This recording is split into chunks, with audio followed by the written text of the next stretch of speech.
अगर आप इन्वेस्टमेंट की दुनिया को फॉलो करते हैं तो आपने ये नाम जरूर सुना होगा, फिनफ्लुएंसर्स। आज भारत में ये सोशल मीडिया पर फाइनेंशियल सलाह का एक नया चेहरा बन गए हैं। लेकिन इस चमक दमक के पीछे की असलियत क्या है? चलिए आज इसी दुनिया की गहराई में उतरते हैं। तो चलिए सबसे पहले ये समझते हैं कि आखिर ये फिन्फ्लुएंसर हैं कौन। बिल्कुल आसान भाषा में कहें तो ये वो लोग हैं जो इंस्टाग्राम, यूट्यूब और टेलीग्राम जैसे प्लेटफॉर्म्स पर फाइनेंस पर सलाह देते हैं और मुश्किल से मुश्किल टॉपिक को भी एकदम आसान बनाकर समझाते हैं। अच्छा, इनके असर का अंदाजा लगाना है ना, तो बस ये नंबर देखिए। 60 करोड़ से भी ज्यादा ये सिर्फ एक पॉपुलर इन्फ्लुएंसर के एक वीडियो के व्यूज हैं। इससे पता चलता है कि इनकी पहुंच कितनी जबरदस्त है। तो सवाल ये उठता है कि आखिर ये इतने पॉपुलर हुए कैसे? क्या वजह है कि हर कोई इन्हें देख रहा है? इस सेक्शन में हम उनकी इस जबरदस्त अपील और उनके उदय के पीछे की वजहों को समझेंगे, जिसने भारत के इन्वेस्टमेंट के पूरे सीन को ही बदल कर रख दिया है। और मजे की बात यह है कि इनको सुनने वाले सिर्फ नौजवान नहीं हैं। हाँ, एक बहुत बड़ा हिस्सा 25 से 34 साल के नए इन्वेस्टर्स का तो है ही, लेकिन एक अच्छी खासी तादाद 45 से 54 साल के अनुभवी निवेशकों की भी है। देखिए, इनकी पॉपुलैरिटी असल में कोविड-19 पैंडेमिक के दौरान आसमान छू गई। हुआ ये कि लोग घर पर थे, उनके पास समय था, तो उन्होंने पर्सनल फाइनेंस पर ध्यान देना शुरू किया।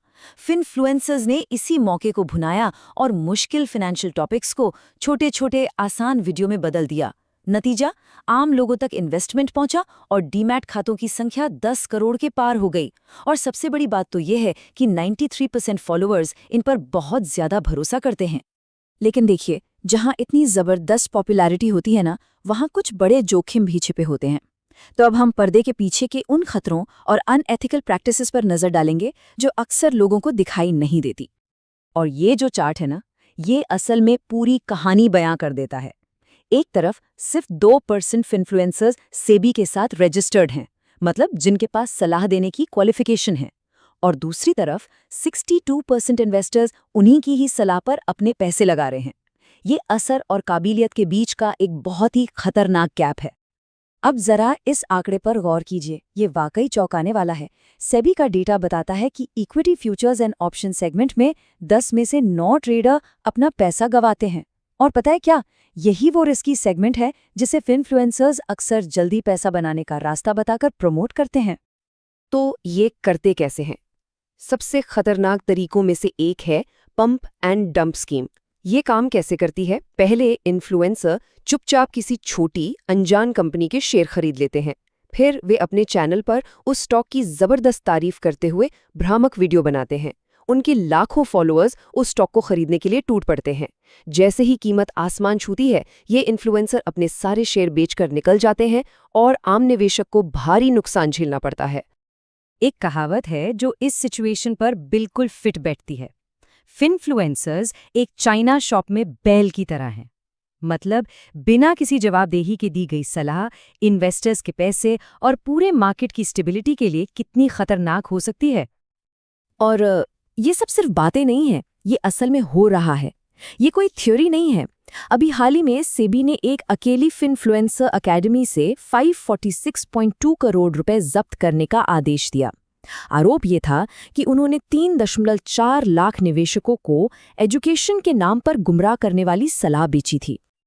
तो अब जब प्रॉब्लम इतनी बड़ी है तो जाहिर है कुछ तो करना पड़ेगा, और यहीं पे एंट्री होती है भारत के मार्केट रेगुलेटर सेबी के। अब देखते हैं कि इस वाइल्ड वेस्ट को कंट्रोल करने और इन्वेस्टर्स को बचाने के लिए क्या कदम उठाए जा रहे हैं। तो ये समझना बहुत ज़रूरी है कि एक सेबी रजिस्टर्ड एडवाइज़र और एक बिना रजिस्ट्रेशन वाले फिन्फ्लुएंसर में ज़मीन आसमान का फ़र्क क्या होता है।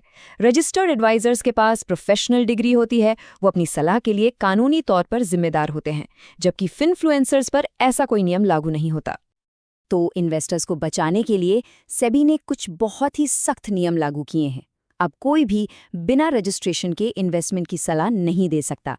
जो कंपनीज रजिस्टर्ड हैं वो किसी अनरजिस्टर्ड फिन्फ्लुएंसर के साथ काम नहीं कर सकती, और रजिस्टर्ड लोगों को अपना सेबी रजिस्ट्रेशन नंबर साफ साफ दिखाना होगा। और हाँ, ये मत सोचिए कि ये प्रॉब्लम सिर्फ भारत में है। ये एक ग्लोबल चैलेंज है। दुनिया भर के फाइनेंशियल रेगुलेटर्स इस चुनौती से जूझ रहे हैं। चलिए देखते हैं कि बाकी देश इससे कैसे निपट रहे हैं।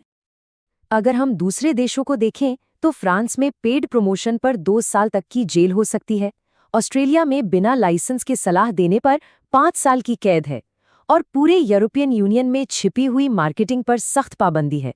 इससे पता चलता है कि यह मामला कितना गंभीर है।